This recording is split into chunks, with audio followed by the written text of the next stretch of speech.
എൻ്റെ യാത്ര കർണാടകത്തിൽ നിന്ന് ഇങ്ങോട്ടേക്ക് ഇറങ്ങിയില്ല. കർണാടകയിലെ ബാംഗ്ലൂരൊക്കെ ആയിരുന്നു. അതിൻ്റെ കഥ ബാക്കി ഇനിയുണ്ട്. പക്ഷെ ഞാൻ ഇപ്രാവശ്യം നീങ്ങിയിട്ടുള്ളത് ദക്ഷിണ പശ്ചിമ റൂട്ടിലൂടെയാണ്. വെച്ചാൽ സൗത്ത് വെസ്റ്റേൺ റെയിൽവേയുടെ ആസ്ഥാനമായ ഹുബ്ബള്ളി എന്ന് അവരും ഹുബ്ലി എന്ന് നമ്മളും വിളിക്കുന്ന ഹുബ്ലിയിലേക്കാണ് ഈ യാത്ര. അപ്പോൾ എനിക്ക് ആദ്യം അറിയാം ഏറ്റവും വലിയ പ്ലാറ്റ്ഫോം ആണ് അവിടെ എന്ന് എനിക്കറിയില്ല.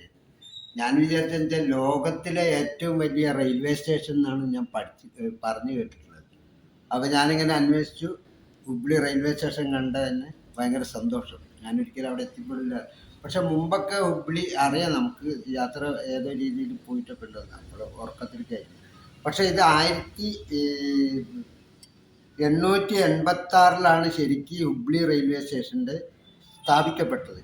അന്ന് മദ്രാസ് ആൻഡ് സതേൺ മാഹട്ടെ റെയിൽവേ കമ്പനിയാണ് ഈ പാത വികസിപ്പിച്ചത്. അതാണ് ചരിത്രം പറയുന്നത്.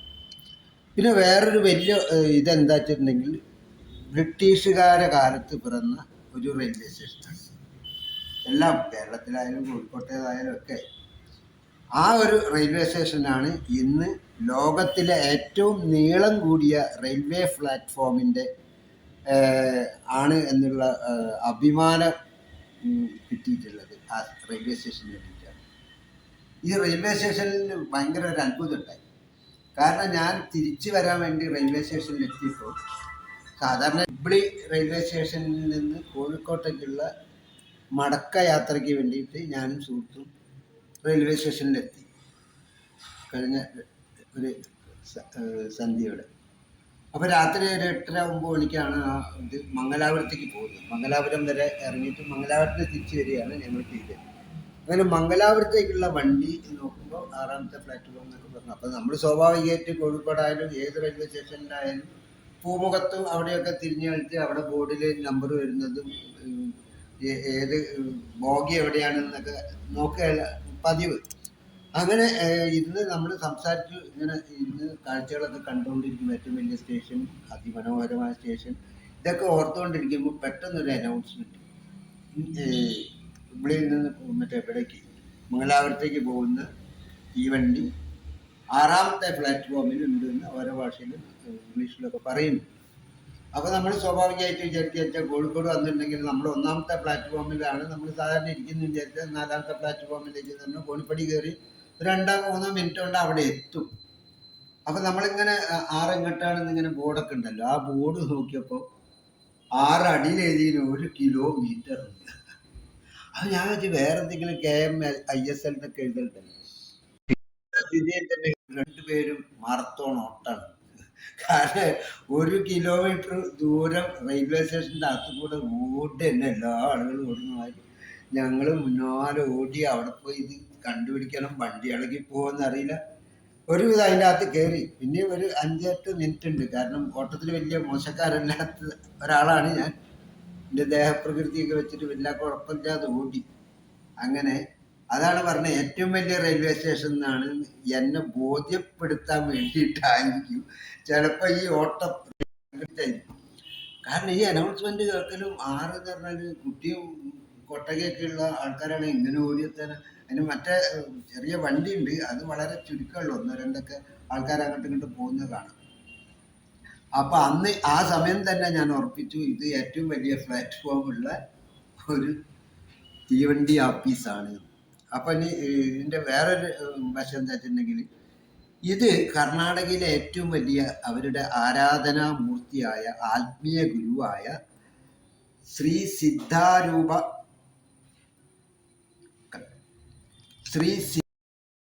ബംഗളൂരുവിലെ എല്ലാ ആളുകളുടെയും അല്ലെങ്കിൽ കർണാടകയിലെ ആത്മീയ ഗുരുവാണ് ഈ ശ്രീ സിദ്ധാരൂഢ സ്വാമിജി.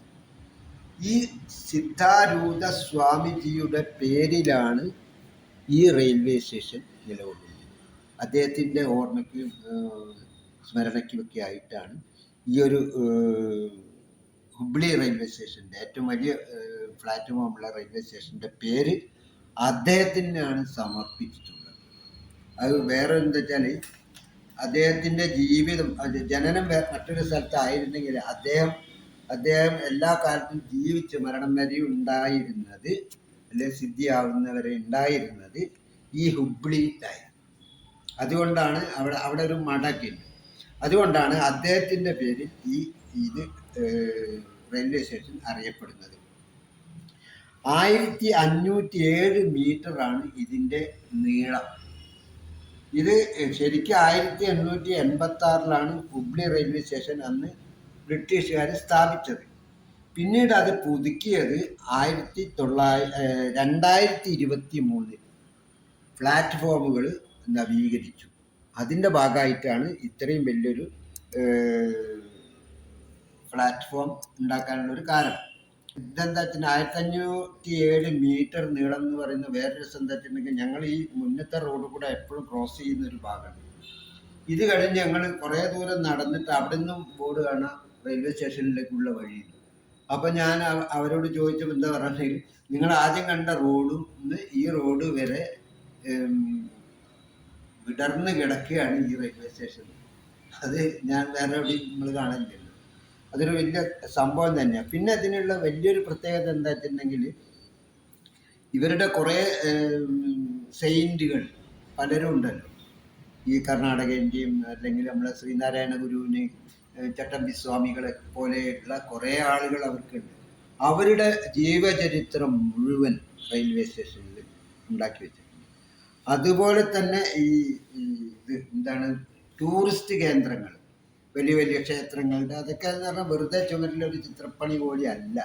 അത് അതിൻ്റേതായ ഗൗരവപൂർവം ഈ വരുന്ന സന്ദർശകനെ ആകർഷിക്കും വിധത്തിൽ അതിമനോഹരമായിട്ട് തന്നെയാണ് രൂപകൽപ്പന ചെയ്ത് അവിടെ സ്ഥാപിച്ചിട്ടുള്ളത്. ഈ ഗുരുജിക്ക് അല്ലെങ്കിൽ മാത്രമല്ല, ഈ സിദ്ധാരൂഢ സ്വാമിജി അവരുടെ കണ്ണിൽ ശിവന്റെ അവതാരമാണെന്ന് അവർ പറയുന്നു.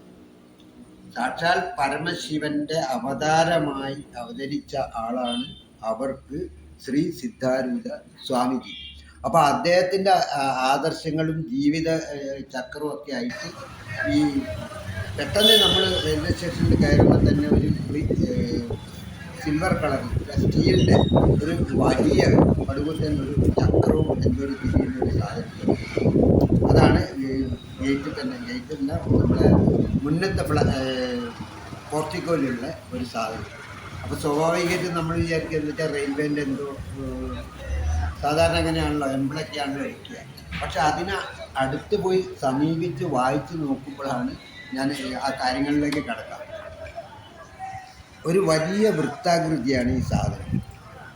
ഇതെന്താ വെച്ചാൽ സിദ്ധാരൂഢ സ്വാമിജിയുടെ ആത്മീയ സന്ദേശത്തെ സൂചിപ്പിക്കുന്ന ഒരു ചിഹ്നമായിട്ടാണ് അവർ പറഞ്ഞത്. റെയിൽവേ ഒരിക്കലും ഇതിനെക്കുറിച്ചൊന്നും റെയിൽവേ ആയിട്ട് അല്ലെങ്കിൽ അവർ ഇതിൻ്റെ ഒരു കാര്യങ്ങളൊന്നും പറയുന്നില്ല. റെയിൽവേൻ്റെ ആയിട്ട് അത്ര വലിയ ബന്ധമില്ലാത്തൊരു സാധനമാണ്. സിദ്ധാരൂഢ സ്വാമിജിയുടെ ആത്മീയ സന്ദേശത്തെയാണ് ഇത് സൂചിപ്പിക്കുന്നത്.